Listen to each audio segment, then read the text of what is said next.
Hello guys, welcome to GS study. GS study में आप लोगों का स्वागत है। जैसा कि हम पहले भी आप लोगों से प्रॉमिस कर चुके हैं कि वीक में एवरीडे हम एक क्लास लेकर आएंगे।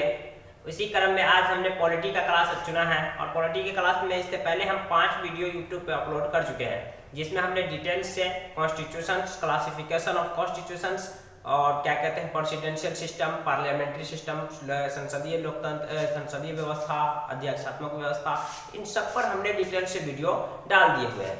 और आप लोगों को हम प्ले लिस्ट में तो वीडियो मिल ही जाएगा और इस वीडियो के डिस्क्रिप्शन बॉक्स में इस वीडियो के पहले वाले वीडियो का हम लिंक डाल देंगे। तो आज में हम यूट्यूब पर आज जो वीडियो लेकर आए हैं मेरे पास वो क्या है, संसदीय शासन प्रणाली और उसके गुण और दोष। इससे पहले हम वीडियो में बता चुके हैं कि संसदीय शासन प्रणाली और अध्यक्षात्मक शासन प्रणाली में क्या अंतर होता है। हमने उस वीडियो का लिंक हम बोल दिए हैं कि यूट्यूब पर यानी इस वीडियो के डिस्क्रिप्शन बॉक्स में डाल देंगे। तो आज जो मेरे पास जो टॉपिक है संसदीय शासन प्रणाली के गुण और दोष, उसका हम सबसे पहले हम गुण देखेंगे कि इसके अंदर गुण क्या होता है, फिर बाद में हम दोष देखेंगे। गुण क्या है, उत्तरदायी शासन यानी अकाउंटेबल गवर्नमेंट। उत्तरदायी शासन कहने का मतलब कि यहाँ जो है शासन कोई फिक्स नहीं होती है, विधायिका के प्रति उत्तरदायी होती है। संसद में आपकी जब तक बहुमत है, आप वहां सरकार है, बहुमत गिरी सरकार गिर गई। दूसरा नंबर जो इसकी गुण है कि कार्यपालिका और विधायिका के बीच समन्वय, यानी कहने का मतलब कि कार्यपालिका में विधायिका के आदमी ही होते हैं। अब रह गया कि हमको इमरजेंसी में कोई अभी कानून पारित करवाना है, कानून बनवाना है, कार्यपालिका को किसी कानून की जरूरत है, तो विधायिका में भी वही लोग है और कार्यपालिका में भी वही लोग है। तो इमरजेंसी में भी किसी भी कानून को वो लोग कार्यपालिका जो है विधायिका के जरिए बनवा सकते हैं और फिर है ना अपने अकॉर्डिंग उस कानून का क्रियान्वयन कर सकते हैं। जहाँ कार्यपालिका अलग होती है, विधायिका अलग होती है, तो विधायिका कानून बनाएगा, फिर कार्यपालिका उसे लागू करेगा।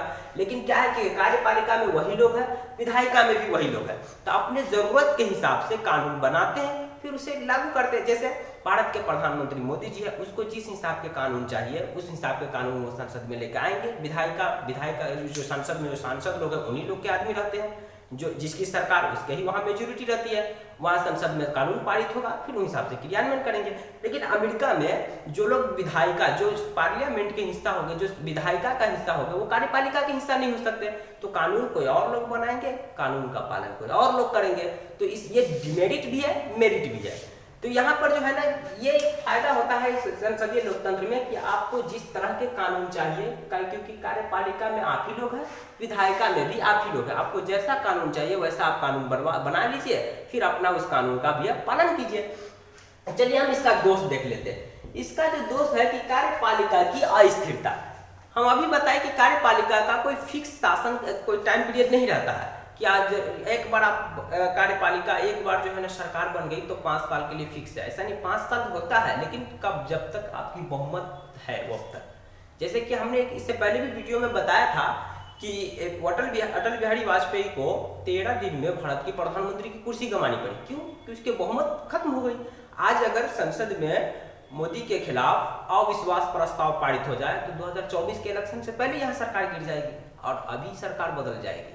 तो यानी जब तक आपके पास बहुमत रहेगा वब तक सरकार रहेगी, बहुमत खत्म सरकार खत्म। कार्यपालिका अस्थिर रहता है। जैसे अगर बहुमत, जैसे अभी मोदी कैबिनेट में या मोदी सरकार में, संसद में मोदी के पास पूर्ण बहुमत की सरकार है, तो यहाँ भाई उसको कोई दिक्कत नहीं है, स्थिर है, नो टेंशन, किसी तरह की पॉलिसी अपना लेते, किसी तरह की पॉलिसी अपना सकते हैं, नो किसी अन्य रीजनल पार्टी का कोई प्रॉब्लम रहता है। लेकिन जब गठबंधन की सरकार चलती रहती है, जैसे डॉक्टर मनमोहन सिंह के समय का दौर, तो उस समय वो किसी भी तरह के नियम कानून या क्रियान्वयन करने में काफी दिक्कतें आती रहती, क्योंकि गठबंधन वाली जो पार्टियां होती कहती मेरे हिसाब से आप अगर नहीं चलेंगे तो हम आपकी सरकार गिरा देंगे, हम आपको जो समर्थन दिए हुए समर्थन वापस ले लेंगे, आपकी सरकार गिर जाएगी। तो यहाँ जो इसका डिमेरिट सबसे बड़ी बात है कि किसी भी सरकार जो है, कोई कार्यपालिका स्थिर नहीं, आपकी पूर्ण बहुमत की सरकार है तो स्थिर है, नहीं तो स्थिर नहीं। कभी भी पार्टी अपनी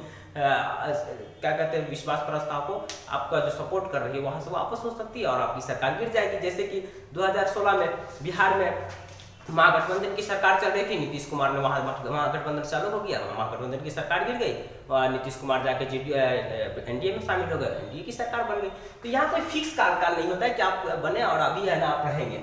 दूसरी बात है कि यहाँ जो दूसरा है इसका डिमेरिट, योग्य मंत्री परिषद का अभाव। यानी कहने का मतलब कि मंत्री वही लोग बनेंगे, चाहे वो मुख्यमंत्री हो, प्रधानमंत्री हो, गृह मंत्री हो, स्वास्थ्य मंत्री हो, शिक्षा मंत्री, कोई भी मंत्री वही लोग बनेंगे जो लोग विधायिका के हिस्सा होंगे। यानी जो लोग सांसद होंगे या राज्यसभा के या लोकसभा के, ये कहने के मोदी कैबिनेट में यानी सेंट्रल लेवल पे अगर विधानसभा में जो विधायिका या एमएलसी के यानी कि मंत्री परिषद के हिस्सा होंगे वही लोग मंत्री बन पाएंगे। आपको अगर मंत्री बनना है तो विधायिका का हिस्सा बनना पड़ेगा।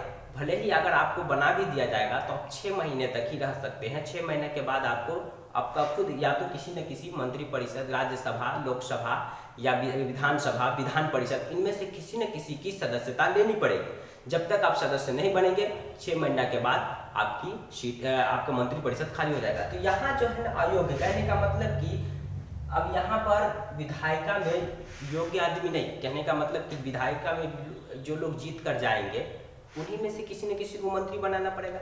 जैसे बिहार में 243 सीट है विधानसभा की, 243 सीट में से जो लोग जीत कर गए हुए हैं उसमें भी जो कार्यपालिका जो सरकार के पक्ष में है, विपक्ष में नहीं, उनमें से जो सरकार के पक्ष में मान लेते हैं 126 लोग हैं, तो 126 लोग में से ही उनको गृह मंत्री, शिक्षा मंत्री, स्वास्थ्य मंत्री वगैरह सब नियुक्त करना पड़ेगा।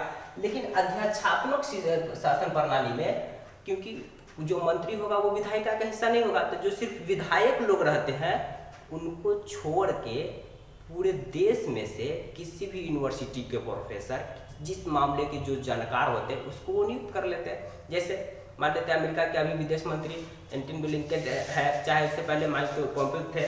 तो यानी कहने का मतलब क्या था कि जरूरी नहीं कि विधायिका के हिस्सा रहेंगे तो बन ही नहीं सकते। वहाँ क्या होता है कि जिस क्षेत्र में जिसको विशेष नॉलेज होता है, स्पेशल होते हैं, उसको बुला लिया जाता है और उसको उस चीज़ का मंत्री बना दिया जाता है। जैसे जो स्वास्थ्य विभाग में स्पेशल है उसको स्वास्थ्य मंत्री बना दिया जाता है, जिसे विदेश नीति अच्छे से पता है उसे विदेश मंत्री बना दिया जाता है, जिसे रक्षा के बारे में अच्छी से जानकारी उसे रक्षा मंत्रालय दे दिया जाता है। यहाँ एक डिमेरिट है, जो विधायक होंगे यानी जो सांसद होंगे राज्यसभा लोकसभा के वही बनेंगे और राज्य स्तर पे जो विधायक होंगे विधानसभा के वही बन पाएंगे मंत्री परिषद का हिस्सा।